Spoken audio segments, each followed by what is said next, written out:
Good morning, Brew Daily Show. I'm Neal Fryman. And I'm Raymond Liu. Today, we are in Davos, Switzerland for the World Economic Forum, talking to business leaders trying to change the world through technology.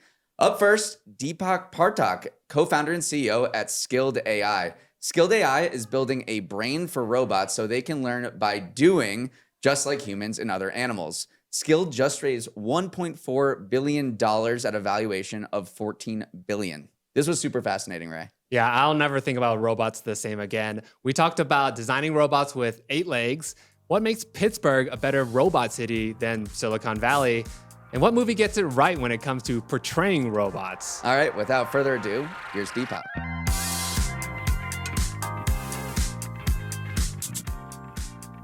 Deepak, thanks for joining us. Thank you so much for having me. Okay, so at Skild AI, you build AI brains for robots. How much do you look at animal or human brains to inform what you do?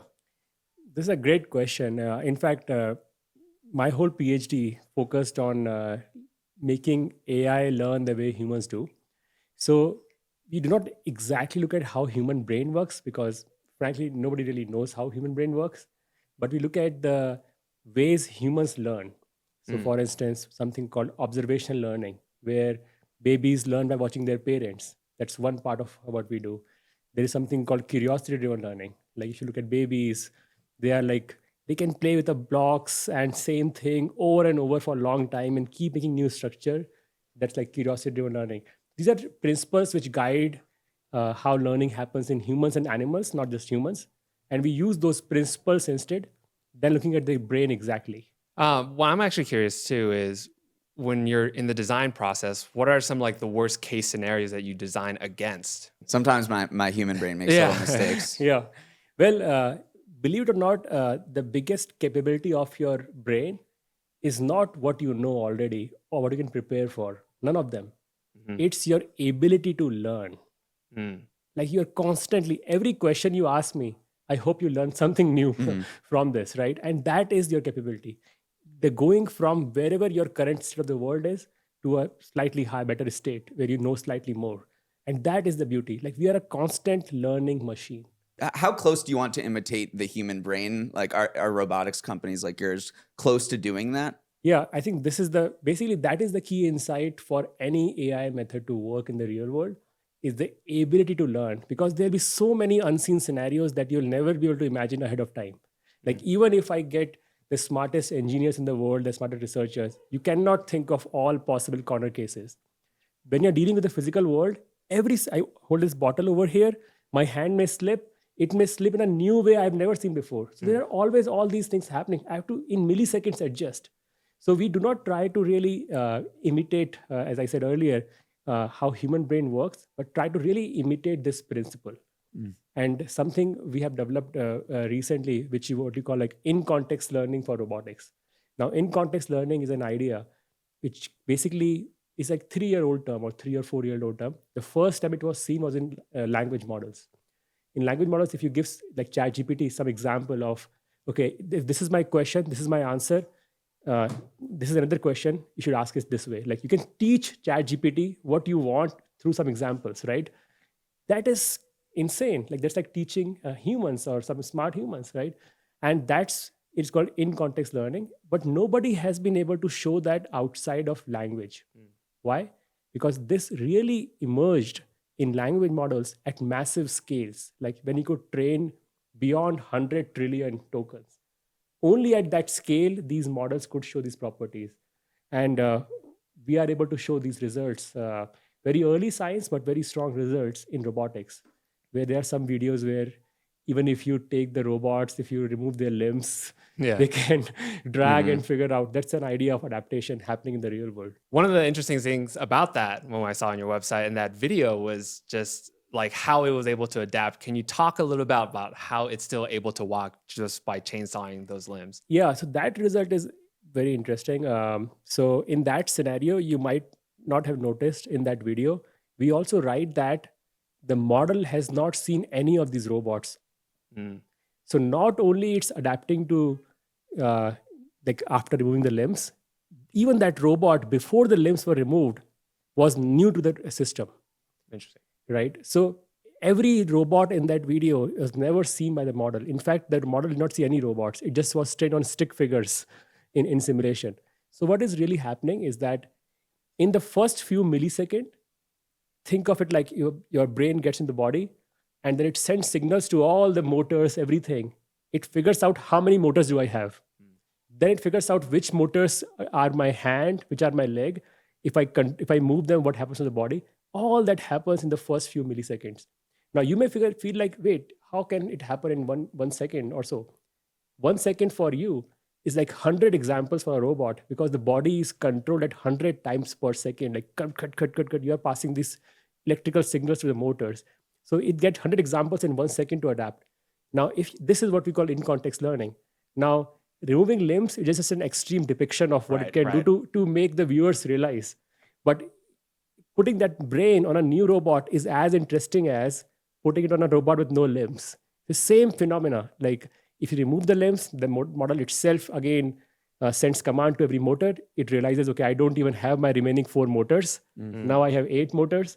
So now it controls via 8 motors. In that same result, if you adapt to very extreme scenarios, it may take few seconds, but that it still adapts to all those new unseen setups. 16 motors. So is this related to omni-bodied intelligence? Because you say that you have a conviction toward developing omni-bodied intelligence. Yep. I don't know what that is. What is that? So what we call in one line is any robot, any task, one brain. I think this goes to a much deeper question in robotics. Like if you guys think of robots in your head, right? The word robot, the image that comes in your mind is of hardware. Maybe some hardware from some Hollywood movie or something, right? That's how we have been primed. And you probably, if you go to internet, try searching very deeply, you will figure out there are impressive robotics demos, not from like 5-7 years ago, but like 70 years ago, 1956, 65, 91, like humanoids doing juggling and all those backflipping back 30 years ago, but still no robots around us. What is the gap? And the gap is the brain. The brain has been missing in these systems. Now, in robotics, it's a very different domain than language models. There is no data for robot, right? So we cannot really pick and choose which hardware do we collect data on. Like every time I change the hardware or I make a new version, do I repeat the whole process? So this is where the omni-bodied aspect comes into play. We are on towards this mission to create any robot, any task, one brain. Like you can put on any type of hardware, can keep on improving no matter which hardware you put on, which hardware gets deployed, which task it gets deployed for. Yeah, we're very curious about that. What's the difference between training a large language model like ChatGPT and training an AI brain? Yeah. What are the main distinctions? So if you look at, if I ask you one word answer, what do you think has made, like AI is 70-year-old field, like what has made it possible like that it came to masses and consumers in the last 4 or 5 years? What is one reason behind that? What would you say? Just curious. Well, think about buzzword, it now. Maybe right. it's the internet and the ability to access large amounts of data. Yeah, that's like needed to data. train Everybody these would things. say data and computer. These are And like reasons the like- mass accessibility of Exactly. it. That anyone can kind of use it now. Exactly, right? So the biggest recipe for AI has been you train big models on big data and that equals to success, right? Big models, big data, and that you can keep on taking this one notch further every year, where you need more compute to do this, right? This recipe has been applied to language, then applied to speech, vision, video models, etc. So now everybody thinks, okay, we can keep applying the recipe to new fields, and hence robotics is the next frontier. But then you miss out on the point that where is the data? You too. Well, that's not really robot data, right? If you think about this, for language models, the data is of language exactly. Like you can learn the paragraphs in English. But for robotics, there is human data, of course, but that's not robot data. Like it cannot read the electrical signals from the YouTube data. And that's where it gets tricky. And in fact, I call this chicken and egg problem of robotics. To deploy robots, you need robots to work. But to make them work, you need data. Right. But to get data, the robots have to be deployed working, at the first place, Yeah. right? And that's where you have to bootstrap the process somehow. So this is where that problem gets very different from language models, which you ask for. And here at Skild, we look at 2 different kind of data sources. One is learning from, of course, videos of humans, but and then second is simulation. Well, you said that the robots, in order to collect that data, have to be deployed. Yeah. what are these robots? Where are they currently deployed at this moment? Like what are its customers doing? Yeah. So currently, in case of like, if you look at the whole landscape of robotics, there are already like hundreds of thousands of robots in factories. Mhm. But today, those robots are typically deployed in red tape area. Humans cannot go there, and everything is measured ahead of time. And they are more like machines than robots. Typically, how we think of robots, right? They're more like a microwave. You cannot put your hand inside Right, if right. something is working, and that's how the right analogy is. What we are changing right now, we are trying to start with these applications where there is humans involved, because humans bring randomness, and randomness brings the ability to generalize across things, and that's where AI comes in. If everything is known ahead of time, no randomness, you do not even need AI to begin with.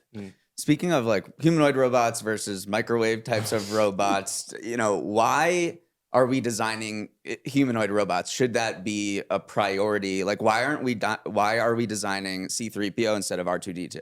I mean, I agree with you, right? Like, there is a good thesis for humanoid robots, and the thesis is that the world is designed for humans and by humans, right? Now, and I don't mean the Earth, like animals also, Right. but generally like all the place we habitate, right? So, which means that if humans can already do stuff and can be there, then robots can fit in exactly as it is. That's a one good thesis, right? But then, should this be the form factor that we should deploy? I don't think so. Right. Because in many scenarios, you want superhuman performance. Like if you have a conveyor belt coming in at very fast pace, human body is not ideal for that, right? If you have to drive on the road, you would not want a humanoid robot to be carrying your Uber Eats order and running with two legs. Like there can be other alternatives, right? So there is already different kind of robot. Like cars are not, they are not mimicking horses. They have wheels. So I do not believe it will be the only form factor, but there is a good argument why it is an easier form factor to transfer in the real world. But what we are already seeing, there will be a plethora of different varieties of robots. You can have, why do you have two arms? You can have more arms. Yeah. Right? Like multiple arms and doing multiple things. Exactly, right? There is no stopping to it. And Yeah, that's yeah. where the omni-bodied intelligence comes into play. We do not have to redesign the brain each time you add one motor to the robot. You can add one motor, 5 motor, 10 motor. We want the learning to transfer because it is very painfully gotten data.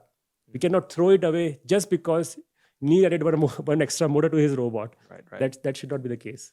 Selfishly, I want to ask this question. If I want to get better at shooting a basketball, right, I should typically just go play basketball or practice learning some. I can't get away with just watching endless highlights of Steph Curry. Shout out to my Golden State Warriors. Does training robots kind of work the same way? Like when you feed it videos, like what kind of videos are you feeding it? But also, is there a distinction of what is good video to train robots on? Yeah. So this is a very good question. The reason you need to practice because videos do not give you idea of forces, right? They did give you idea of trajectory. Okay, I should, like videos is helpful. Like if you go about playing basketball or tennis all by yourself, it is very unlikely you'll get better as good as Steph Curry or like a long time, right? I can only hope. If you reach coach, if you have coaches or if you watch videos, they can tell you how to put your hand, how to spin and all that. So that gives you an idea. But you cannot also just watch on the other extreme. And that's because watching doesn't have forces, but it does provide you guidance. And that's the intuitive way we also use these videos. Like we look at humanoid videos or human videos. Can be egocentric video, like camera is on the forehead and you can see your hands. Can also be third person, which is slightly harder because you have to estimate what the robot will see. But you use these videos to guide the robot as to how should it move its hand if it is a bottle, grasp from here and not from here, and these kind of things. But then practicing how to do that happens in simulation. Part of that though, like in a coaching perspective, like the coaching athlete, there's a open communication, like a back and forth communication. Do you envision or do your robots able to give feedback of maybe certain limitations it might have when if it's trying to perform better at a task? Yeah, so there is a feedback loop we are trying to create, but the feedback loop is not necessarily an active teacher. Right. But you can compensate for that by really having kind of self-learning. Like give robot a playground. Like playground is like simulation. Like real world is too slow. You can give also that. So in simulation, the robot is practicing, not one time, two time. It practices like literally millions of times to billions of times, doing the same thing. Like even for walking, the robot walks like and falls like billions of times, and then realizes, okay, how not to fall.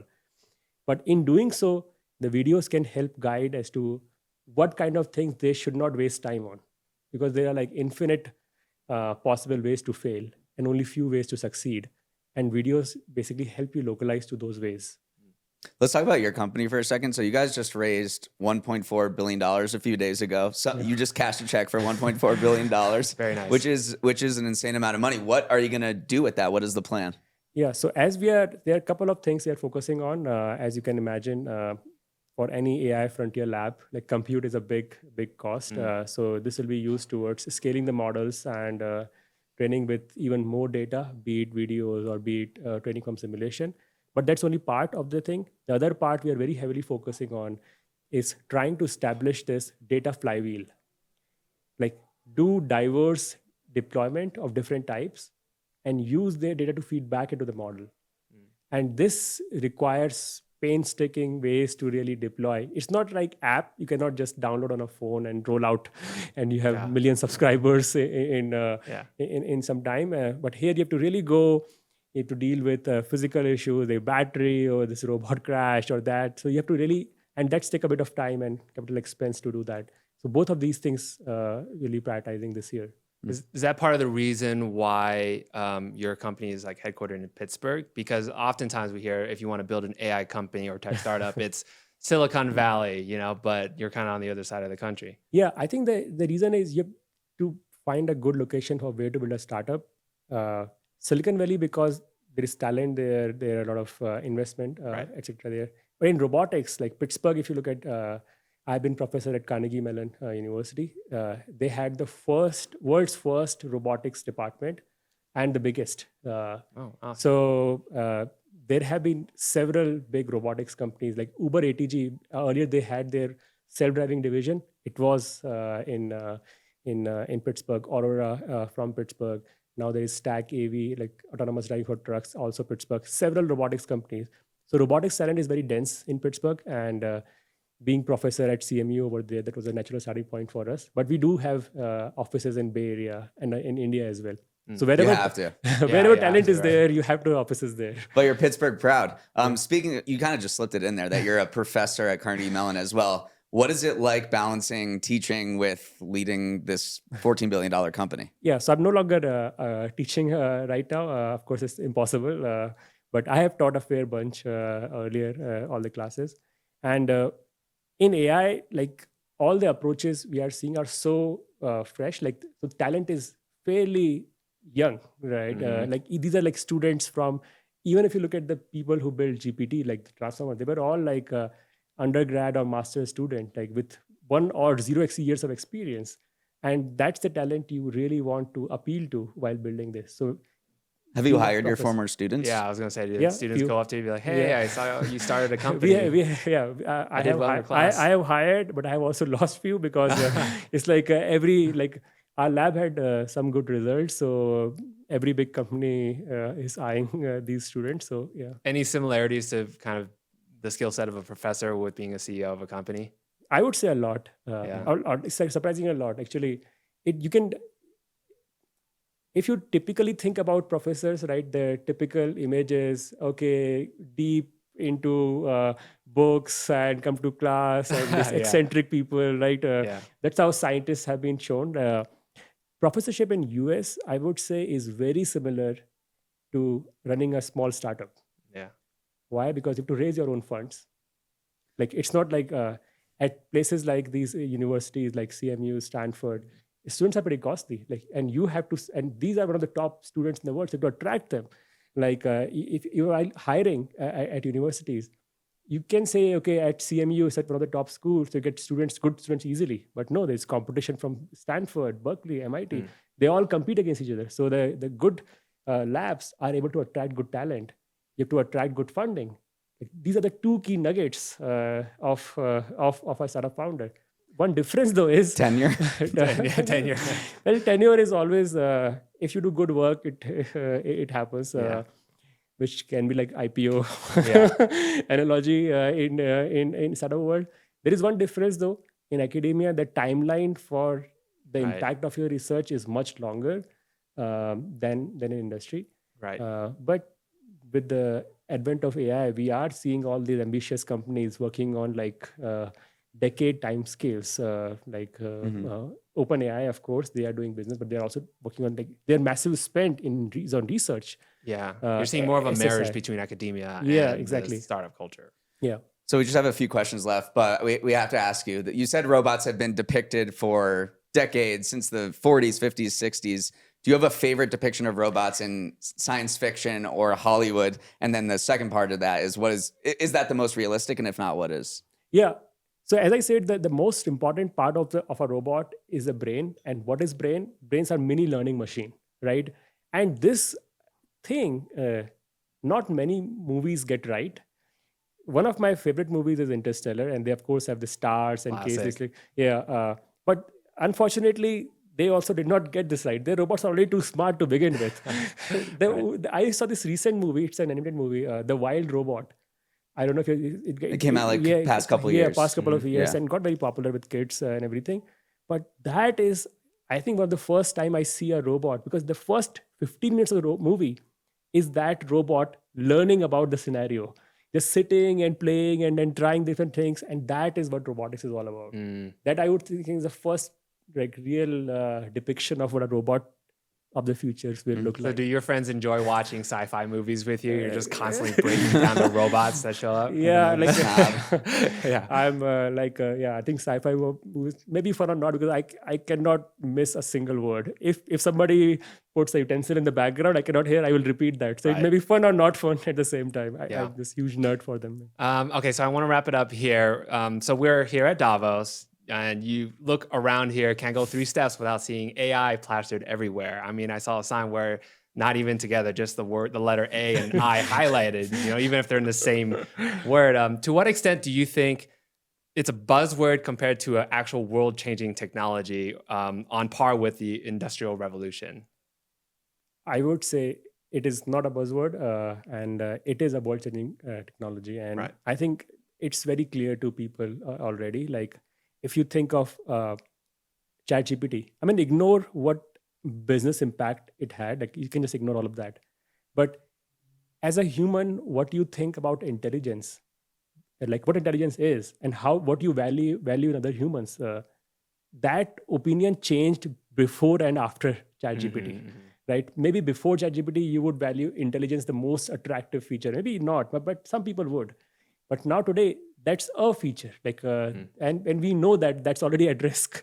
So it already is a big change. Like, when in humanity you had this kind of, maybe once in like when the moon landing, because people used to worship moon, then people landed on moon. No, they're like, oh, we can get to it. Yeah, but you do. Yeah, exactly. You don't have like these kind of moments happen every now. So the impact is for sure there. So it's not a buzzword. How big of an impact? I think you guys are all expert on that. Oh, we're We'll totally see. expert. What do you think, Ray? I mean, it's an ongoing process. All right, well, Deepak, thanks so much for joining you, us. This was super interesting, and have a great rest of the conference. Yeah, thank you so much for having me.